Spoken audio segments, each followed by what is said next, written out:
Assalamualaikum warahmatullahi wabarakatuh. Hai teman-teman, jumpa lagi dengan saya Tia. Kali ini kita akan berbicara tentang pengalaman saya umroh pada tahun 2018.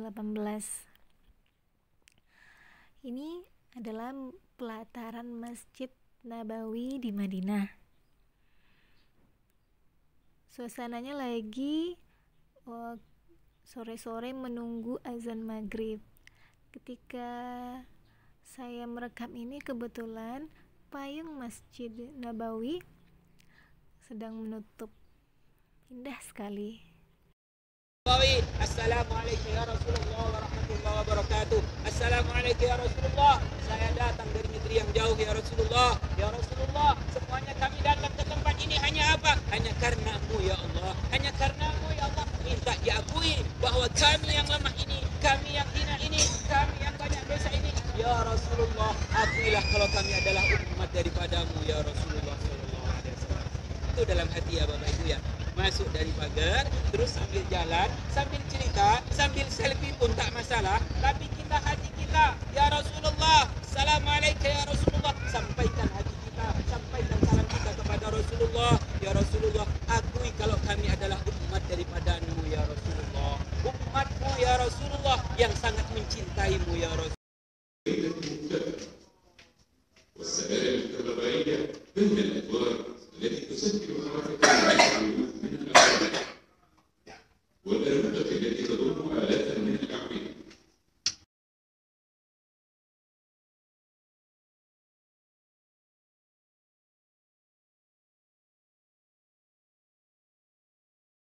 الدولة التركية، إذا انطلقنا نتكلم عن الدولة التركية، بشكل تجربة من تركيا دراسة الوقت، هل يزال جميع المبنى أم يرمم ترميم فقط تأصيل جميع المبنى طبعا مع الأجهزة النووية واللي نتكلم عنها القطاع الثاني إن شاء الله، لا أزيل جميع المبنى وبني بهذا الشكل خلال 12 سنة، ومن وقتها إلى وقتنا الحالي لم يتأثر من فضل الله سبحانه وتعالى بأي شيء. الحصوة الأولى بنيت مباشرة بعد السلطان عبد الحميد الثاني مباشرة من الجهة الشمالية. الحصوة الأولى اسمها الحصوة الأولى، السطح كانوا يستخدمون المدارس لأبناء المكتبات لحفظ الكتب.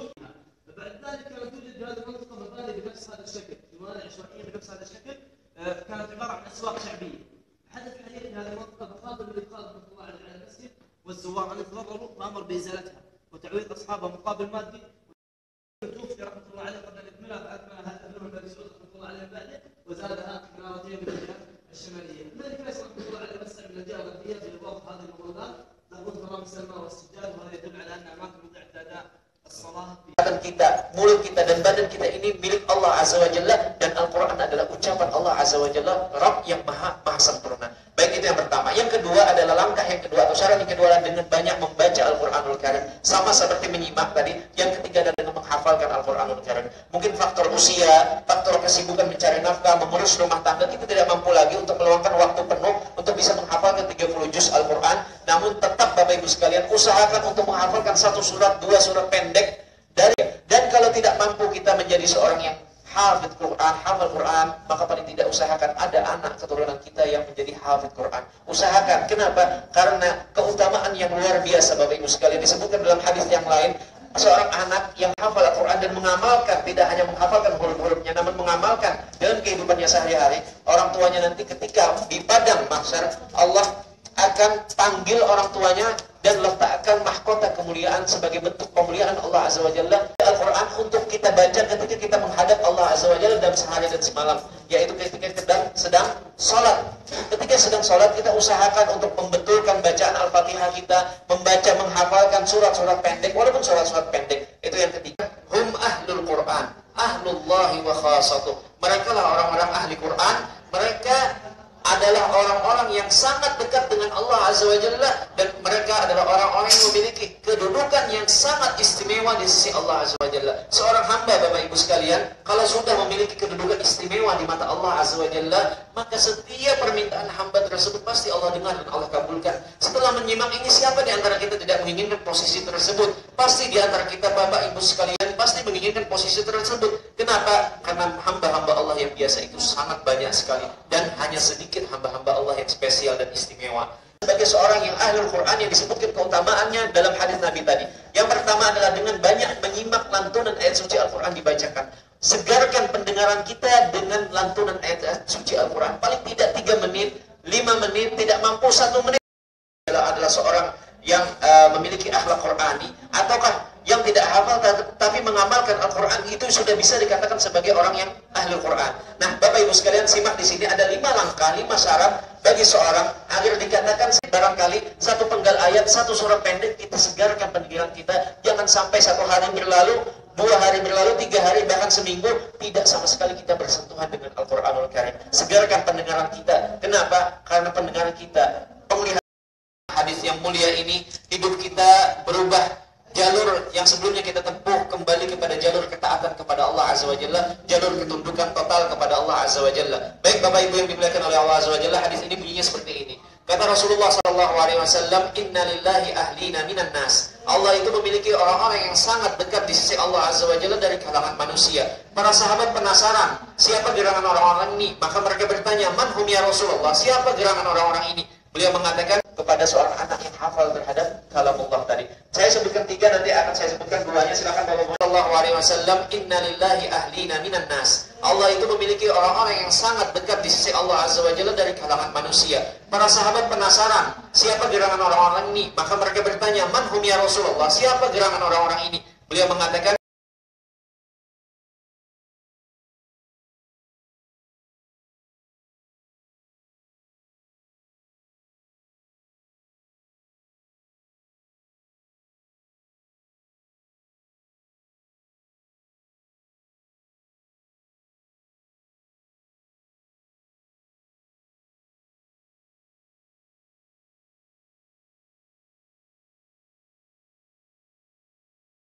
adalah di Jurana. Nah, tatkala itu Bapak Ibu sekalian, Rasulullah akan hendak membagi-bagikan harta ghanimah, harta bawaan, harta rampasan daripada peperangan tadi. Ternyata apa? Ternyata nyampe di Jurana ini, akhirnya penduduk kampung situ tidak banyak. Akhirnya ditanyakan, ya Jurana, kemana kampung orang-orang sini? Ya Rasul, mereka banyak sakit ya Rasulullah. Mereka banyak yang sakit, tidak bisa keluar dari rumahnya. Mereka banyak yang korengan, banyak yang bengkak perutnya. Akhirnya apa? Akhirnya Rasulullah SAW menanyakan kepada Jurana, ya Jurana, di sini ada sumur atau tidak? Ada ya Rasulullah. Ditanyakan, dijawab oleh Jurana bahwa di sini ada sumur, dan sumur itu didoakan oleh Rasulullah, dan diludahi sumur itu langsung dikatakan oleh Rasulullah kepada Jurana, panggillah penduduk di sekitar sini, silakan suruh mandi dan suruh minum air ini, insya Allah semuanya akan diberikan kesehatan yang sempurna oleh Allah SWT. Yang sakit tadi diambilkan airnya, disuruh mandi, dengan izin Allah semuanya mereka sehat. Itu di mana? Di Jurana. Ya Bapak Ibu ya. Nah, juga Bapak Ibu sekalian, Rasulullah SAW menuju perjalanan dari Mekah menuju kota Taif itu, dari Taif menuju Mekah lagi itu kurang lebih sekitar 29 hari. 29 hari Bapak Ibu sekalian. Kenapa Rasulullah kok ke Taif? Kok enggak langsungnya dari kota Mekah 135 km Bapak Ibu sekalian? Nah, itulah Rasulullah SAW ingin mengajak saudara sesusuannya itu menuju ke kota Taif untuk mengajak biar dia masuk Islam, biar dia beriman kepada Allah Subhanahu wa taala. Ke Yasrib aja, kenapa enggak langsung ke Madinah saja? Rasulullah SAW waktu itu Bapak Ibu sekalian ingin mengajak saudara sesusuannya, saudara sesusuan, bukan sekandung, sesusuan, satu ibu, maksudnya satu susu, ya Bapak Ibu. Kenapa? Rasulullah SAW itu disusui oleh Halimatus Sa'diyah. Halimatus Sa'diyah itu di mana rumahnya? Halimatus Sa'diyah itu ada di kota Taif. Di kota Taif itu jarak di samping kiri kita, Bapak Ibu, itu yang seperti jembatan layang, itulah jumrah. Itulah yang akan kita lemparin jumrahnya. Yang kita akan melempar Jumratul Aqabah, itu Jumratul Aqabah ula usta. Tempatnya di situ Bapak Ibu sekalian. Ya. Terus kita ke sana naik apa? Naik sendal. Naik sendal. Iya, pakai tenaga apa? Pakai tenaga air. Ya, kalau haus minum. Ya kan? Tak ada pakai diesel.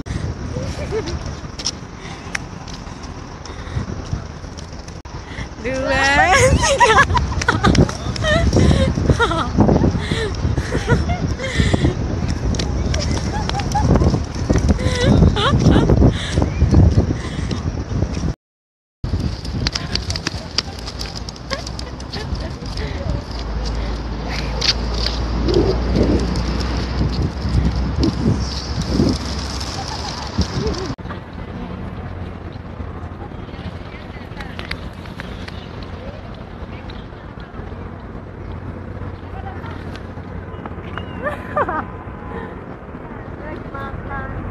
Yang lagi terbang ke sini dong.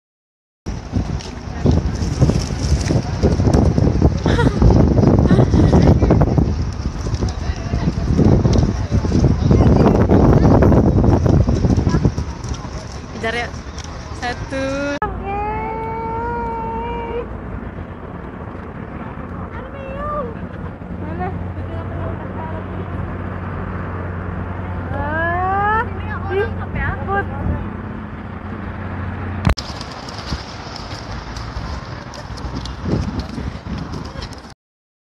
Oke, detik-detik, 1, 2, 3. Siap? Ya, 1, 2.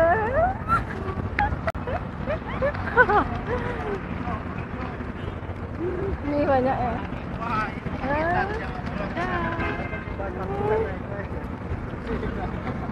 Maklum anak duri. Gak pernah ketemu.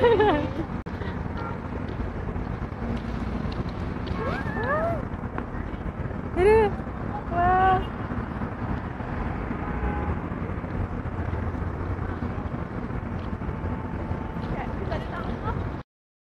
Tapi Rasulullah tak kalah juga. Nah, tatkala itu apa? Rasulullah menolak. Janganlah suratan, jangan suratan, jangan lakukan itu. Tapi tidak memaksalah. Akhirnya suratan itu memaksa, dan pada suatu sudah terdesak juga Rasulullah karena dipaksa oleh suratan. Akhirnya Rasulullah pun meladeni dia. Nah, sampai 3 ronde, satu ronde pertama, suratan ini tak pernah pukulan daripada suratan. Dia minta syarat lagi. Saya tidak akan ganggu kau di sini, Muhammad, dan tampakkan, tunjukkan kepadaku. Apa? Pohon kurma yang ada di seberang sana, akan suruh datang ke sini kalau memang kau nabi. Kalau memang kau utusan Allah, pohon kurma yang ada di seberang jatuh, dia terjungkir kan. Oh, setelah itu apa? Setelah 3 ronde baru dia minta maaf. Dia tak mau lagi bertengkar, dia mengaku kalah.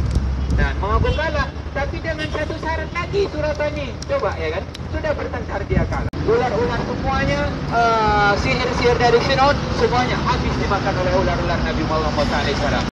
Ayo kita ke sana. Kalau mau ke sana, kan mau tadi, ya kan? Mau lihat nampaknya atau cukup di sini saja? Boleh nampak ya? Biar foto kan. Oh, itu makam Siti Khadijah ya kan? Ya Khadijah, assalamualaikum. Katakan nanti tolonglah jemput kami kalau kami tidak kau temukan di dalam surga Allah. Amin. Saya masuk ke tanah haram Mekah ini, yang namanya pohon yang tumbuh di makamnya Siti Khadijah seperti itu terus, tak tinggi tak besar, tetap itulah makamnya Siti Khadijah yang ada pohon di atas itu. Satu-satunya makna yang ditumbuhi pepohonan hanya satu. Itu tak pernah tak besar-besar, ya. Tak besar-besar. Di situ ya cuma segitu aja. Sudah 20 tahunan ke sini masih itu.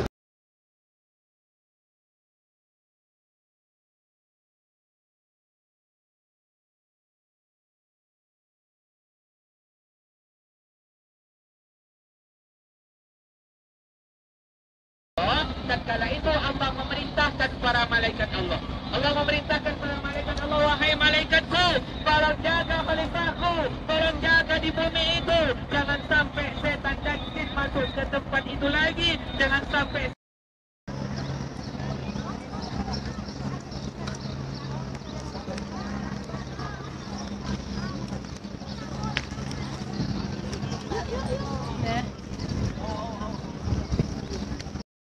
yang kita lihat ini adalah hanya dinding tembok saja. Padahal disitulah tempat, disitulah Allah mengutus, Allah menyuruh kepada nabinya, Nabi Allah Ibrahim alaihissalam, Bapak Ibu sekalian, untuk memanggil kaumnya untuk beribadah, melaksanakan ibadah haji pada waktu itu. Tidak ada sholat dulu Bapak Ibu, tidak ada sholat itu. Cuman kewajiban daripada kaumnya adalah untuk mengakui bahwa Allah itu ada, ya. Dan maka setelah itu wa'atim finnasi bil haji ya'tuka rijalan, itu turunnya tempatnya di sinilah Nabi Allah Ibrahim alaihissalam memanggil kaumnya.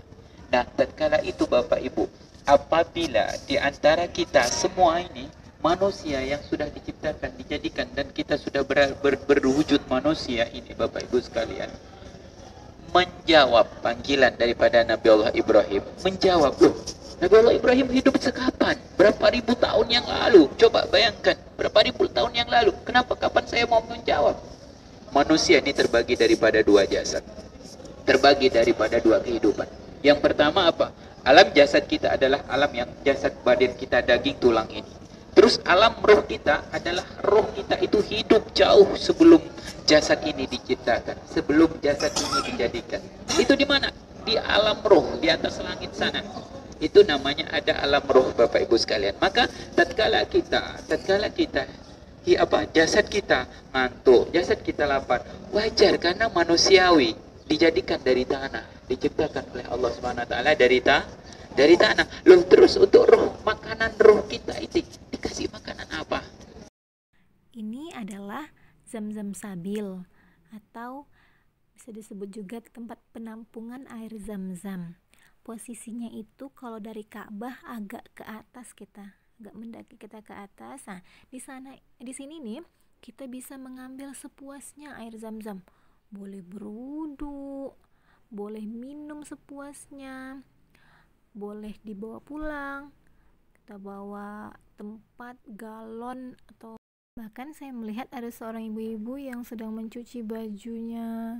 Mungkin dia seorang musafir yang jauh, bajunya habis, terus cuci deh di sini. Nggak tahu juga.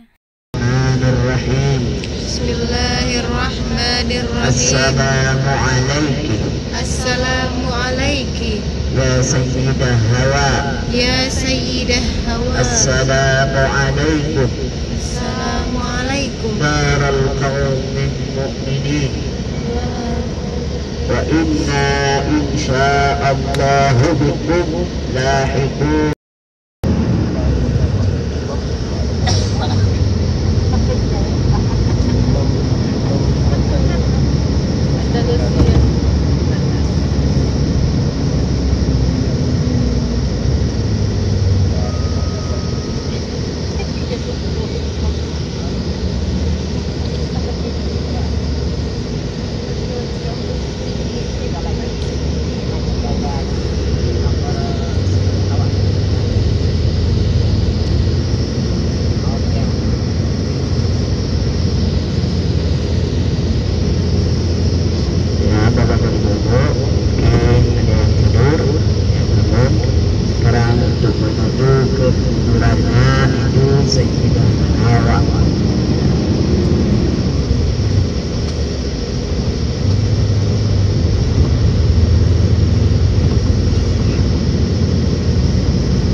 Kejar ya.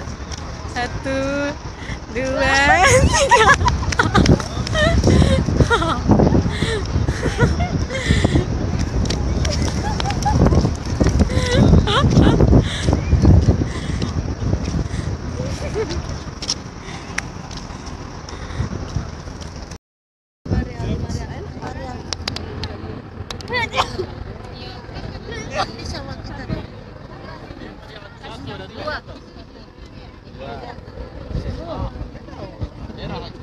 Hanya satu-satu hewan yang pakai BH di padang pasir cuma Mbak Jamilah. Suara fresh. Suara fresh.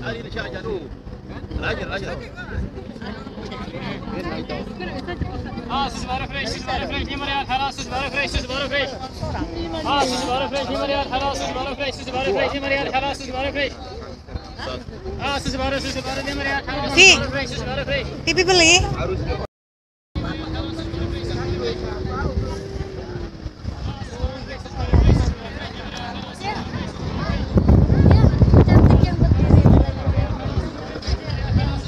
Orangnya mereka berdiri. Terbang dia. Nggak boleh ya. Ya, fotoin ya.